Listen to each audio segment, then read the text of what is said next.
আজকে রাত্রি বেলাতে ভাই তোর পা দুখানা ধরে বলছে ভাই আজকে তোর মাকে যে মা বলে ডাক ভাই, কারণ তোর একটা বার মা ডাক শোনার জন্য তোর মা হসপিটালে সিজারে যখন মাকে দেয় রে বাপ। আমার ডোমকুল থানাতে, ডোমকুল আপনার নার্সিং হোম, দিয়া নার্সিং হোমে একটা আমার বন্ধু আছে। তো আমি ওকে জিজ্ঞেস করছি একদিন যে ভাই আপনারা তো মহিলাদেরকে সিজার করেন, মাকে সিজার করেন, তো কেমন কষ্ট হয় মায়ের? তো ওই ব্যক্তি বলছে ভাই আমাদেরকে ডাক্তার, আমরা সিজার করতেই হয়। তো মা জননী সন্তানের, ওই আমার বন্ধুটাকে একটা মহিলা বলেছিল ডাক্তার ভাই আমার আমার ক্ষতি হচ্ছে হোক, কিন্তু আমার সন্তানের যেন কোনো ক্ষতি হয় না। এরকম কথা বলা মানুষ কয়জন আছে দুনিয়াতে বলেন তো? কে আর আপনার আপন আছে? আজ সেই মা জননীর খোঁজ নেব না ভাই। আল্লাহ কোরআনে বলছেন ওয়াবিল ওয়ালিদাইনি ইহসানা, মা বাবার প্রতি ইহসান করো। তাই আমি আমার মা জননীকে নিয়ে প্রথমে একটা শের বলে আমার বায়ান শুরু করব বাবাজি। ওরে মায়ের কাঁদন এ জগৎ জীব,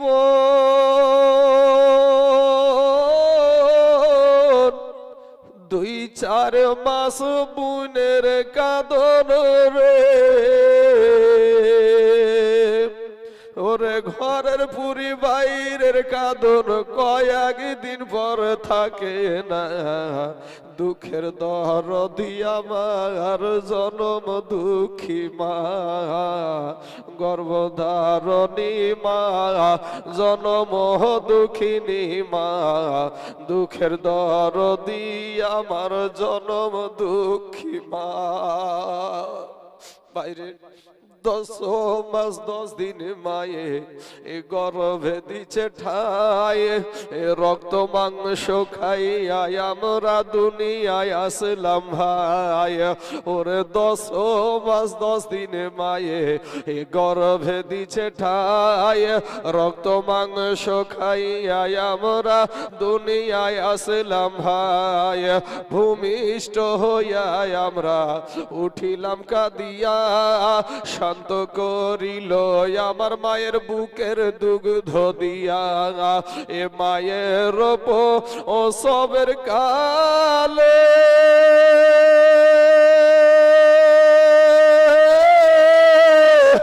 বুক ভেসে যাই নয়ন জলে রে,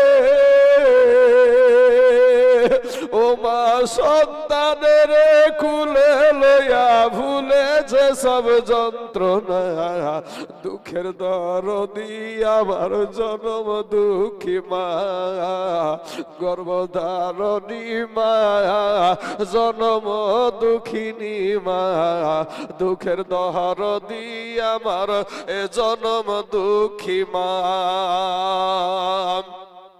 ভাইরে হাতে পায়ে তেল মাইখা মা দিল শক্ত করি, আর পোষা পায়খানা আমরা মায়েদের কুলে করি। ঠিক না বে ঠিক গো বাপ?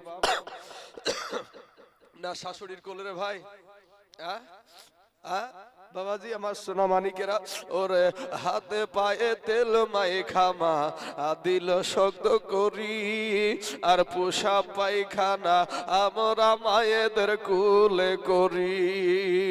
তবু না আমারা করিল এ ভিজিল গুহে মুতে, আমাদের সুখ নাই রাখিয়া আমার মাথাকে ভিজাতে। আবার অসুখ হইলে আবার অসুখ হইলে চায়া দেখি,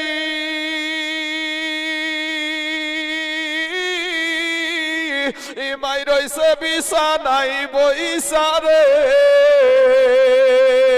বলে আমায় আল্লাহ লইয়া যাও গো সন্তানের নিও না। জোরে বলেন না একবার সুবহানাল্লাহ।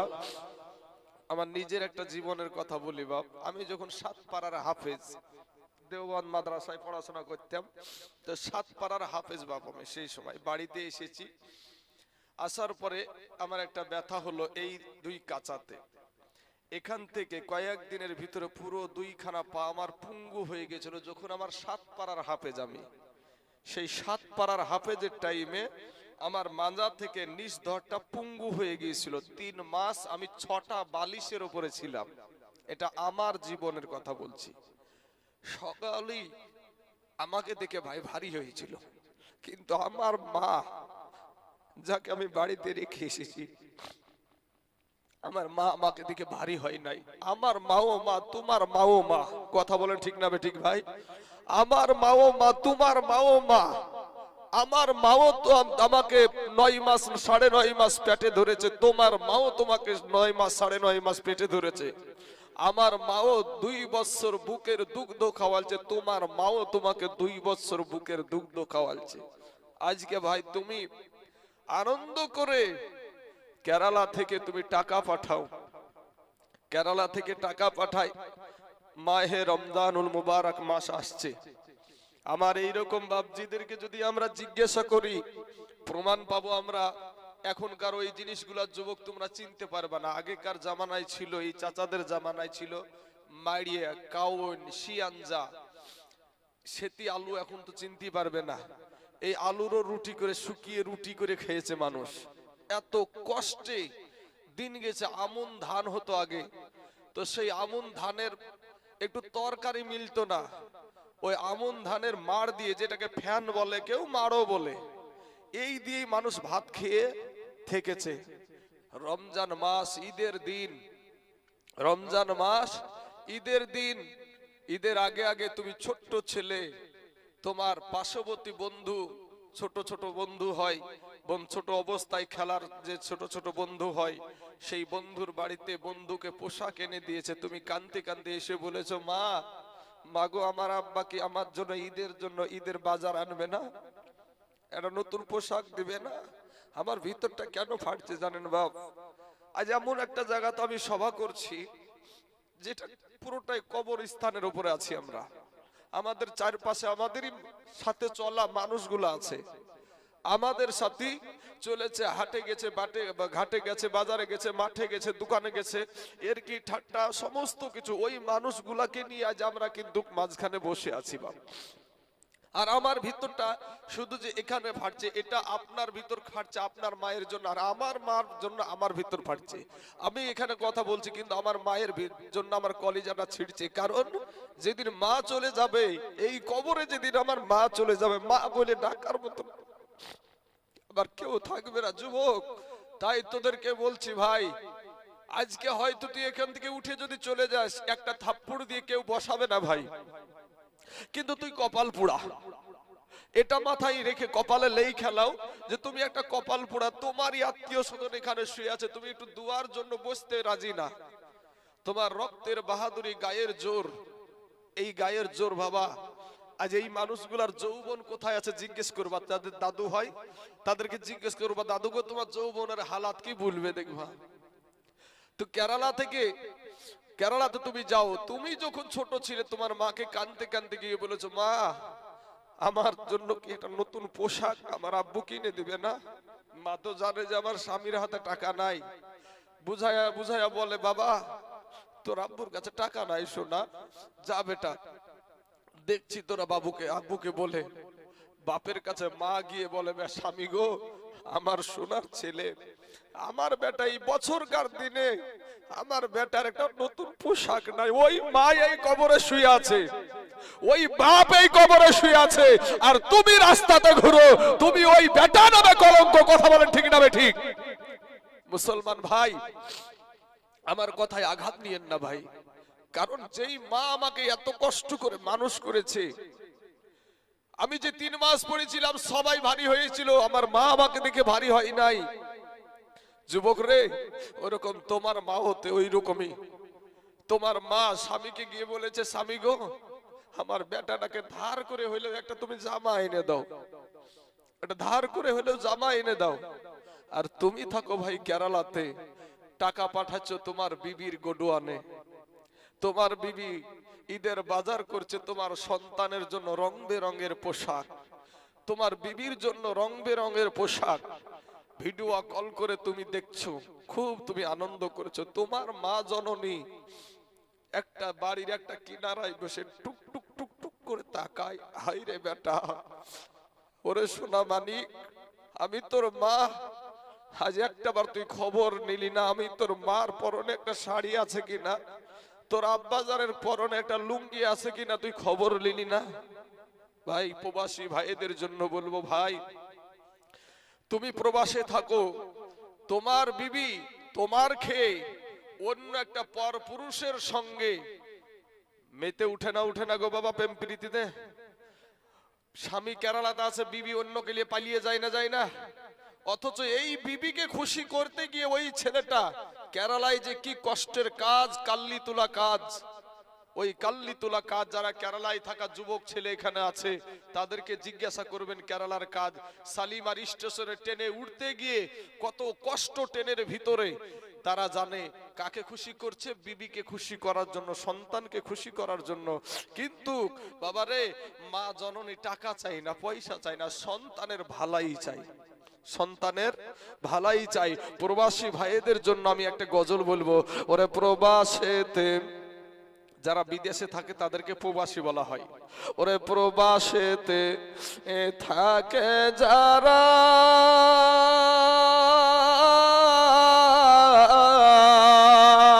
আমার মায়ের আদর পায় না তারা রে, কবে যাব বাড়ি ফিরে দেখব নয়ন ভোরে রে। যে মা জননীর সন্তান প্রবাসে আছে সেই মার এখন ভিতর ফাটবে এই কথাটা শুনে। ওরে প্রবাসেতে ওরে কেরালাতে থাকে যারা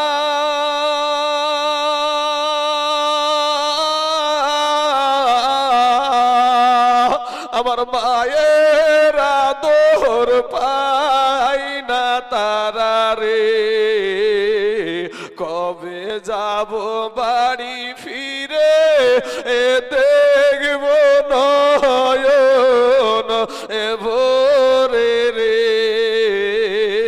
কবে যাব বাড়ি ফিরে দেখব নয়ন ভোরে রে। ওরে সন্তান যখন কেরালাই যায়